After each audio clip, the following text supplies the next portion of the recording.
News first channel ಹಾಗೂ ಡಿಜಿಟಲ್ನಲ್ಲಿ ಜಾಹೀರಾತು ನೀಡಲು ಈ ನಂಬರ್ಗೆ ಸಂಪರ್ಕಿಸಿ. ಈ ಧರ್ಮಸ್ಥಳ ಚಲೋ ಅನ್ನುವಂಥ ಕಾರ್ಯಕ್ರಮ ಮುಖಾಂತರ ಭಾರತೀಯ ಜನತಾ ಪಾರ್ಟಿ ಅಷ್ಟೇ ಅಲ್ಲ, ಇದು ರಾಜಕೀಯೇತರವಾಗಿ ಹೋರಾಟವನ್ನ ಸಂದರ್ಭದಲ್ಲಿ ಇವತ್ತು ರಾಜ್ಯದ ಮೂಲೆ ಮೂಲೆಗಳಿಂದ ಬಂದಂತಹ ಎಲ್ಲ ಧರ್ಮ ರಕ್ಷಕ ಎಲ್ಲ ಅಭಿಮಾನಿ ಬಂಧುಗಳೇ, ಇದೊಂದು ಧರ್ಮಕ್ಕಾಗಿ ಹೋರಾಟ. ಇದು ಧರ್ಮಕ್ಕಾಗಿ ಹೋರಾಟ. ಧರ್ಮವನ್ನ ಉಳಿಸುವಂತ ಕೆಲಸ ಇವತ್ತು ನಾವು ನೀವೆಲ್ಲ ಕೂಡಿ ಮಾಡಬೇಕಾಗಿದೆ. ಧರ್ಮಸ್ಥಳದ ಮಂಜುನಾಥ, ಲಕ್ಷಾಂತರ ಭಕ್ತರನ್ನ ಇರುವಂತಹ ಮಂಜುನಾಥ, ಈ ಧರ್ಮಸ್ಥಳದ ಪವಿತ್ರ ಕ್ಷೇತ್ರದ ಬಗ್ಗೆ ಏನೋ ಕಳೆದ ಹಲವಾರು ದಿವಸಗಳಿಂದ ಅಪಪ್ರಚಾರ ನಡೀತು.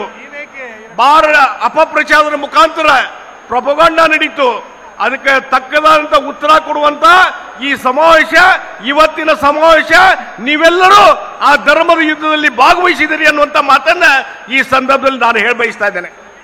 ಒಂದು ಮಾತನ್ನು ಹೇಳ್ತೀನಿ, ಇವತ್ತು ರಾಜ್ಯದಲ್ಲಿಂದ ಮುಖ್ಯಮಂತ್ರಿ ಸಿದ್ದರಾಮಯ್ಯನವರು ಯಾವಾಗಲೂ ಹಿಂದೂ ವಿರೋಧಿ ನೀತಿಯನ್ನ ಆಚರಣೆ ಮಾಡ್ತಾರೆ. ಹಿಂದೂ ಸಮಾಜವನ್ನ ಒಡೆದು ಹಾಕಬೇಕು ಅನ್ನುವಂತ ಮೂಲ ಉದ್ದೇಶ ಸಿದ್ದರಾಮಯ್ಯನವರಿಗೆ. ಧರ್ಮಸ್ಥಳ ಇವತ್ತು ಕೇವಲ ರಾಜ್ಯ ಅಲ್ಲ, ನಮ್ಮ ನಾಡು ಅಷ್ಟೇ ಅಲ್ಲ, ಇಡೀ ದೇಶದ ಲಕ್ಷಾಂತರ ಜನ ಬಂದು ನಡ್ಕೊಳ್ಳುವಂತ ಒಂದು ಪವಿತ್ರ ಸ್ಥಾನ ಯಾವುದಾದ್ರೂ ಇದ್ರೆ ಅದು ಧರ್ಮಸ್ಥಳ. ಧರ್ಮಸ್ಥಳ ಮಂಜುನಾಥ. ಅದಕ್ಕಾಗಿ ಅಪಚಾರ ಮಾಡುವಂತ ಕೆಲಸ ಇವತ್ತು ಸಿದ್ದರಾಮಯ್ಯ ಆಗ್ತಾ ಇದೆ.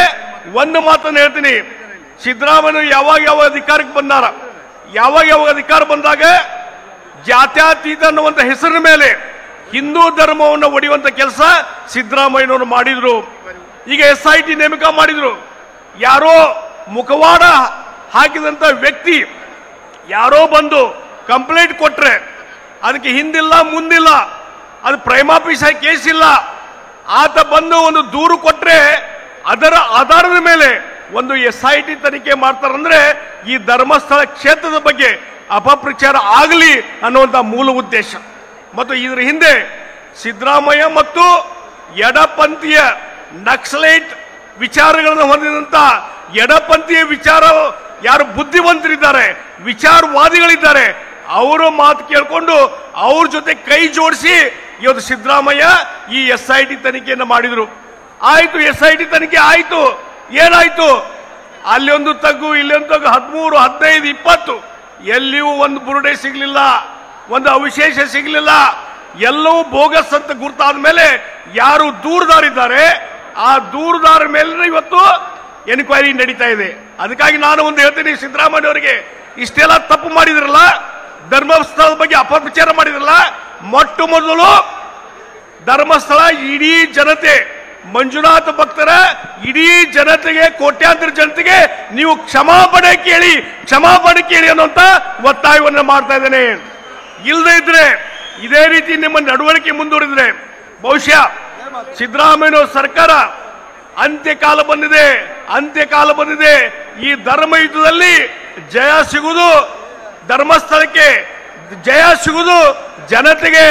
ಈ ಹೋರಾಟದಲ್ಲಿ ಕೊನೆಗೆ ಅಂತ್ಯ ಕಾಣುವುದು ಸಿದ್ದರಾಮಯ್ಯ ಸರ್ಕಾರ. ಬಹುಶಃ ಸಿದ್ದರಾಮಯ್ಯ ಸರ್ಕಾರ ಅಂತ್ಯ ಬಂದಿದೆ. 2ನೇ ಬಾರಿ ನಾ ಮುಖ್ಯಮಂತ್ರಿ, ಇನ್ನೂ 5 ವರ್ಷ ಕಂಪ್ಲೀಟ್ ಮಾಡ್ತೀನಿ ಇದ ಹೇಳ್ತಾರಲ್ಲ, ಇನ್ನು ಕೆಲವು ದಿವಸ ಮಾತ್ರ ನಿಮ್ಮ ಸರ್ಕಾರ, ಇನ್ನು ಕೆಲವು ದಿವಸಗಳಲ್ಲಿ, ಕೆಲವು ತಿಂಗಳಲ್ಲಿ ನಿಮ್ಮ ಸರ್ಕಾರ ಅಧಂಪತ ಹೋಗ್ತದೆ. ಇದು ನಾಡಿನ ಜನತೆಯ ಒಂದು ಶಾಪ ಅಂತ ತಿಳ್ಕೊಡ್ರಿ. ನಿಮ್ಮ ಅಂತ್ಯ ಒಂದು ಹಂತಕ್ಕೆ ಬಂದದ. ಅದಕ್ಕಾಗಿ ಇಷ್ಟಾದ ಮೇಲೆ ನಾವು ಒಂದೇ ಒಂದು ಮಾತು ಹೇಳ್ತೀನಿ, ದಯವಿಟ್ಟು ನಾವು ಒತ್ತಾಯ ಮಾಡುವಂತದ್ದು, ಸಿದ್ದರಾಮಯ್ಯ ಈ ಎಲ್ಲ ಪಾಪ ಮಾಡಿದ್ರಲ್ಲ, ನಿಮ್ಮ ಪಾಪದ ಕೂಡ ತುಂಬಿ ಬಂದದ. ದಯವಿಟ್ಟು ತಕ್ಷಣವೇ ಒಂದು ಕ್ಷಮಾಪಣೆ ಕೇಳಿ ಇದನ್ನ ಸರಿ ಮಾಡುವಂತ ಕೆಲಸ ಮಾಡಿ ಅನ್ನುವಂತ ಮಾತನ್ನು ಹೇಳಿ, ಸಮಯದ ಅಭಾವ ಇದ್ದಿದ್ರಿಂದ ನಾ ಹೆಚ್ಚು ಮಾತಾಡ್ಲಿಕ್ಕೆ ಹೋಗುದಿಲ್ಲ. ಇನ್ನೂ ಮಾತಾಡುವಂತ ಹಿರಿಯರು ಸಾಕಷ್ಟು ಇದ್ದಾರೆ. ಆ ಹಿನ್ನೆಲೆಯಲ್ಲಿ ಈ ಒಂದು ಕಾರ್ಯಕ್ರಮದಲ್ಲಿ ಲಕ್ಷಾಂತರ ಜನ, ಇಲ್ಲೆಷ್ಟು ಜನ ಕುಂತಿರಲ್ಲ, ಹೊರಗಡೆ ಇನ್ನೂ ಲಕ್ಷಾಂತರ ಜನ ಹೊರಗಡೆ ಇದ್ದಾರೆ. ಎಲ್ಲರ ಒಂದು ಬೆಂಬಲ, ಒಂದು ಶಕ್ತಿ ನೀವು ಕೊಟ್ಟಿದ್ರಿ. ಈ ಧರ್ಮ ಯುದ್ಧದಲ್ಲಿ ಜಯ ಸಿಗುವುದು ನಿಶ್ಚಿತ ಅನ್ನುವಂತ ಮಾತನ್ನ ಈ ಸಂದರ್ಭದಲ್ಲಿ ಹೇಳಿ ನನ್ನ 4 ಮಾತನ್ನು ಮುಗಿಸ್ತಾ ಇದ್ದೇನೆ. ನಮಸ್ಕಾರ. ಜೈ ಹಿಂದ್, ಜೈ ಕರ್ನಾಟಕ. ನ್ಯೂಸ್ ಫಸ್ಟ್, ನಿರ್ಭೀತಿಯಿಂದ ನಿಮ್ಮ ಪರವಾಗಿ.